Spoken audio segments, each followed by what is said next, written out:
evening. This tutorial will teach how to write a research paper, the basics of good writing styles and objectivity. The first topic to address is plagiarism. Plagiarism, whether you intend to or not, is when you take credit for what somebody else developed, when you take credit for other people's ideas. You can do this simply by not giving credit where credit is due, turning in a paper with your name on it, with other people's ideas in it, unless you credit those people for their ideas, for their intellectual property. You are essentially taking ownership of that, and that is considered plagiarism. So the answer is, when you take credit for someone else's ideas, someone's theories, etc., that's when you plagiarize. Even if it's not intentional, it's plagiarism. Even if you cite quotes, if you print more than a small portion of another person's words, it's plagiarism. Never copy and paste information directly into a paper. Instead, try paraphrasing the material. Cite brief quotes, and then reword or paraphrase information, which also requires a citation. Paraphrasing is when you take a quote and basically rewrite it, or take somebody else's ideas and in a condensed version, usually condensed, you describe that same information. But making sure, again, that you attribute it to the person who came up with the idea, who developed the idea, is very important. So why can't you just give the professor a long collection of quotes in a paper? Well, first of all, paraphrasing successfully demonstrates your knowledge and understanding of the concepts involved. Paraphrasing information from multiple sources means synthesizing it, weaving it together, and making a paper that flows well style-wise. It also means condensing your material. One of the things to ask yourself after you're done with your first draft or rough draft is this paper really yours? It has your name on it. You're claiming it. So go through the paper. If your paper is 5 pages long and half of it approximately is made up of quotes, then way too many quotes.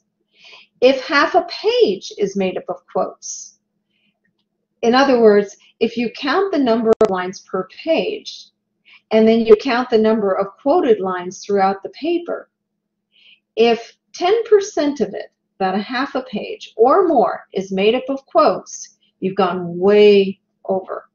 You want to make sure instead that you take that material and paraphrase it, even if the quotes are kind of scattered throughout the paper. Try paraphrasing instead. And again, you still need to cite it. Style manuals. Most of you have probably heard of APA and MLA style manuals, and you may have used them for other courses in the past. When you write a research paper, your style manual is basically the rules and policies which to follow to make sure you don't plagiarize, but also so that you write a properly formatted paper. APA stands for American Psychological Association, and it's used by most of the science disciplines. MLA stands for Modern Language Association of America. MLA style manuals are used mostly for the arts and languages. Do you have to use them? Yep. Everybody has a love-hate relationship with their style manual. And style manuals go into different editions regularly. So make sure you have the latest, greatest style manual. Now, it's really a good idea to have the style manual required by your major sitting on your bookshelf. Have a hard copy of it or an e-copy of it. But you can also get help from a few really reputable websites that help you with MLA and APA. One of the best is from Purdue University, Purdue OWL, O-W-L. That's Online Writing Lab. So Purdue University, if you go to any if you Google or go to any browser and look for Purdue OWL, like the bird, OWL, Purdue OWL APA, or Purdue OWL MLA, you will find up-to-date help regarding creating a references page, a proper cover page, proper citation, etc. If you Google or otherwise in another browser, otherwise search Purdue OWL APA electronic sources or Purdue OWL MLA electronic sources, you will find specifically the page that helps you identify how to cite or list a source in your references page of how to list electronic sources like PowerPoint presentations and unusual online material. But you do have to use them. They're there to protect you, and the more you get familiar with them, the more comfortable you'll feel with them. The third topic is objective tone. When you write any research project, pretty much any research project, you want to write using third-person pronouns, both either the plural or the singular. This is a very common mistake that students make. First-person personal pronouns. First-person pronouns are I, me, us, we, our, my, your, you. Anything that deals with me or we. Okay? Second-person pronouns are not appropriate either. That's you or us, our, that sort of thing. In other words, it's a subjective tone when you say, I will now talk about this. Your name is on the paper. You need to use the letter I. Or now we will discuss this. No, you don't need to use that. Just keep it objective. Third-person pronouns include he, she, it, they, their, its, his, hers, etc. So perhaps when you start an abstract or when you start your paper, literally starting it, this paper will address, and then give the topic of the paper. Keep it third person and objective tone, and it will help you stay objective throughout the paper. You'll have a much better chance of doing that if you keep it in an objective tone. Avoid any use of the first and second person pronouns. These include but aren't limited to I, me, us, we, our, my, your, you, etc. When to use the objective tone. Use an objective tone when you write any research-based paper. Write the answer to a discussion board question or write the answer to an essay test question. Even if you're asked for a story that something that you've experienced, you don't need to go into a lot of personal information. You can write that particular story in a discussion board post, keeping an objective tone. In other words, in saying, at my office, this happened, you can say, at the offices of John Smith and Wesson, this happened. Remember, always make sure every statement you make is supported by research. Cite it, of course, and include sources at the bottom of discussion posts, as well as at the end of research papers.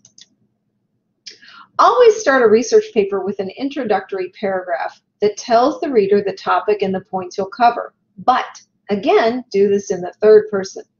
This paper will describe the concept of a bureaucracy and how bureaucracies evolved from the Industrial Revolution to the 21st century. Notice the author didn't write, I will describe. It said, this paper will describe.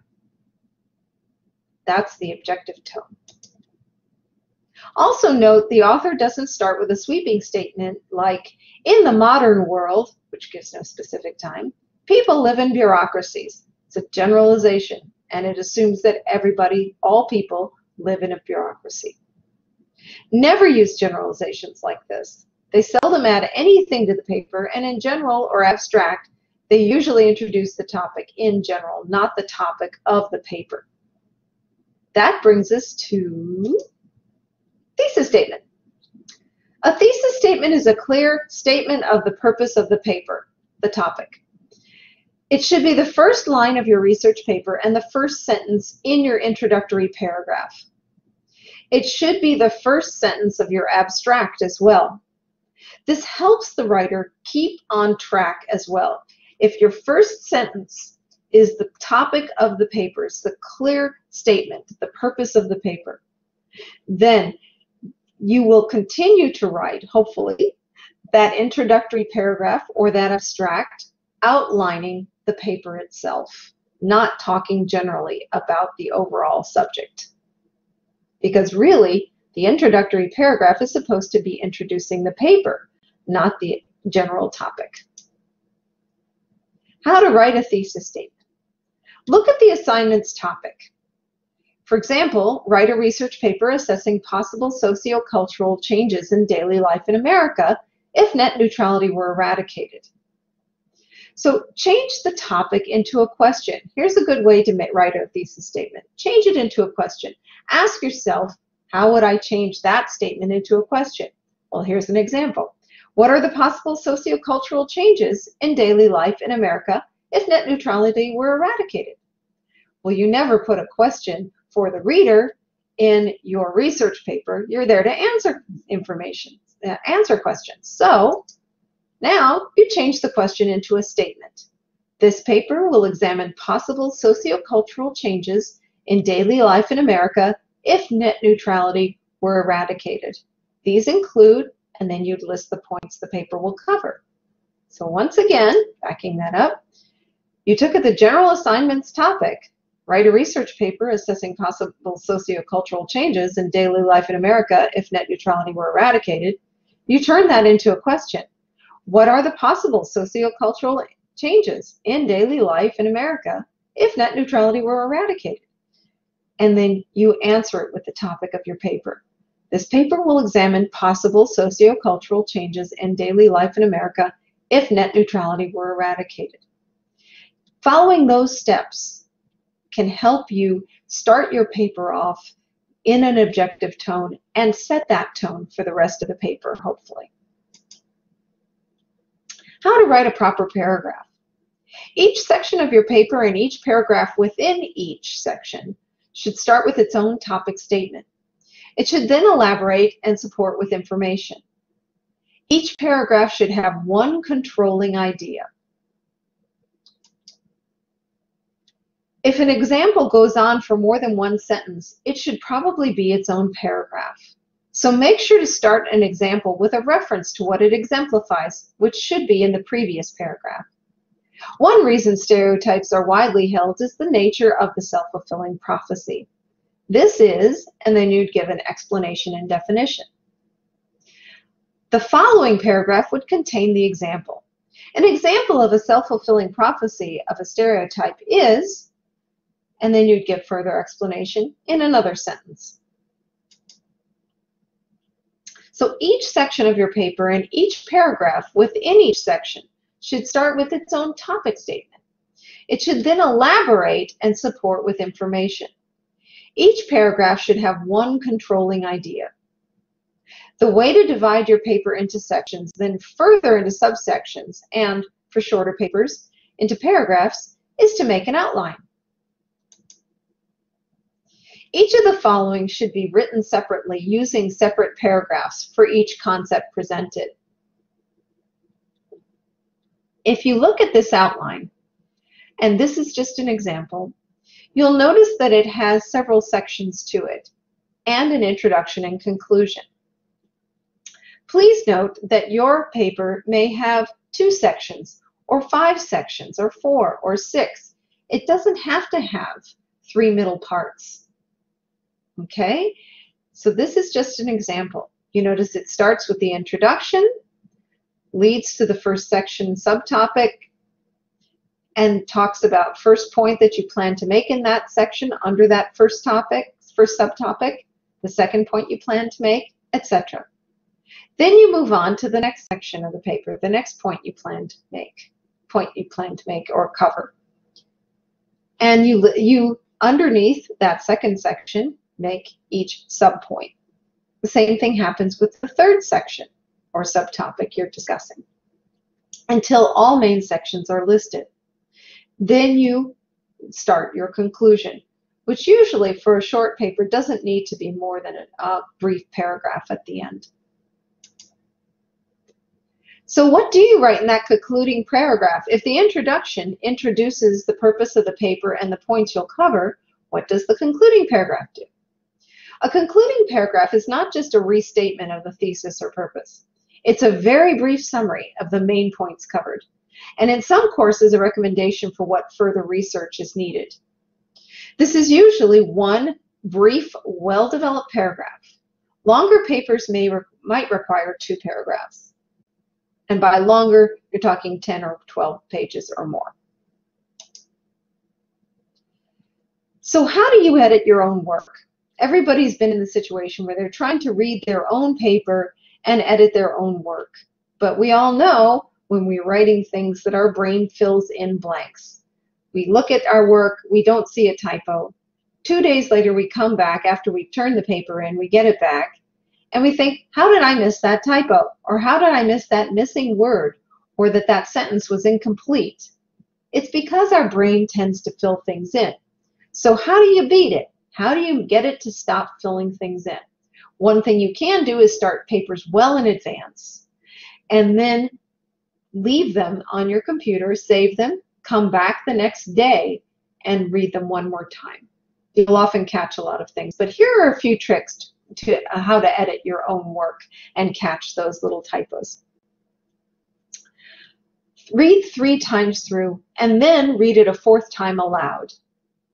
So first time through, read with one intention, and that is to look for grammar, spelling, and typos. Then read separately for content. That's the second read. You can start with the content if you wish, and then read for spelling, grammar, and typos. Different preferences for different people. Number 3, then read a 3rd time for a final proof. Here's the key. After you've read the paper 3 times, read your paper aloud. You'll be amazed to find the occasional incomplete sentence or something that just, when you speak it aloud, you catch some kind of a little glitch. How to keep your writing tight or concise. First, write down all your ideas without editing. Let them flow free-form onto the paper or document. Make sure you follow your outline. Okay? Follow your outline. Write each section separately. It can be in the same Word doc. Just make sure that you mark them. Get the information down and then go back and summarize each paragraph in 1 sentence. 1 sentence may be enough to communicate what you want to say. So basically take your concepts and try to tighten those up into as few sentences as possible that still say exactly what needs to be said. Now imagine you have to get your point across in half the words. Start editing until you reach that number, if it's possible. Look for redundant statements. Look for the possibility that you've said something twice that didn't need to be said twice. Now review your writing to make sure that words and ideas are not repeated unless absolutely necessary. Look first for repeated words, then for duplicated ideas. Remember, style requirements are usually the same in all classes unless the professor says otherwise. So read the assignment carefully for exceptions. Do you have questions? Ask your professor, the NU Writing Center, and the NU Library for help. Make appointments with the Writing Center well in advance. And now go write that fabulous paper. Thank you for watching.